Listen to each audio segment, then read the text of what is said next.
తండ్రి లక్ష్మీకుమార్ అండి. ఇది మా లాల్పురం గ్రామం అండి, గుంటూరు రూరల్ మండలం లాల్పురం గ్రామం.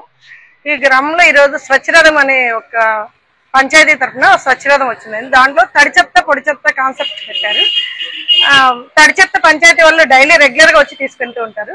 పొడి చెత్త మంత్లీ 4 times ఆర్ 5 times వస్తారు.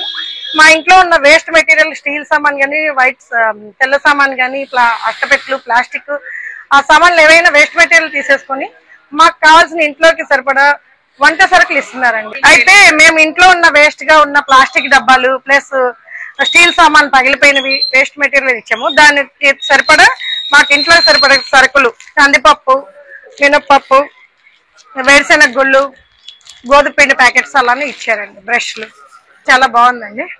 ఇంట్లో ఉన్న వేస్ట్ బయట ఎక్కడ పడేయకుండా పంచాయతీ వాళ్ళే కలెక్ట్ చేసి మాకు సరిపడా మంచి ఐటమ్స్ ఇస్తున్నారు. చాలా సంతోషంగా ఉందండి. బయటికి వెళ్లకుండా మా ఇంటి దగ్గరకు వచ్చి ఇలా వేస్ట్ తీసుకొని మాకు మంచి పని చేస్తున్నారండి. నా పేరు జయశ్రీ అండి. ఇక్కడ లాల్పురం గ్రామ పంచాయతీలో ఉంటాము. ఇలా వేస్ట్ ద్వారా ఇంటికి స్వచ్ఛ రథం ద్వారా వచ్చిన వేస్ట్ తీసుకుని నిత్యావసర సరుకులు ఇస్తున్నారండి. మేము ఎక్కడికో వెళ్ళి వేసే కన్నా ఇక్కడికే ఇంటి దగ్గరికే వచ్చి ఇస్తున్నారు. ఇది చాలా బాగుంది. స్వచ్ఛ ఆంధ్ర లాగా ఉంటుంది. ఈ ప్రోగ్రామ్ చాలా బాగుందండి. ఈ వేస్ట్ ఇవ్వడం ద్వారా మాకు నిత్యావసర సరుకులు, పప్పు, ఉల్లిపాయలు అవి ఇవ్వడం జరిగిందండి. రోజు మేము ఇచ్చి తీసుకుంటాము.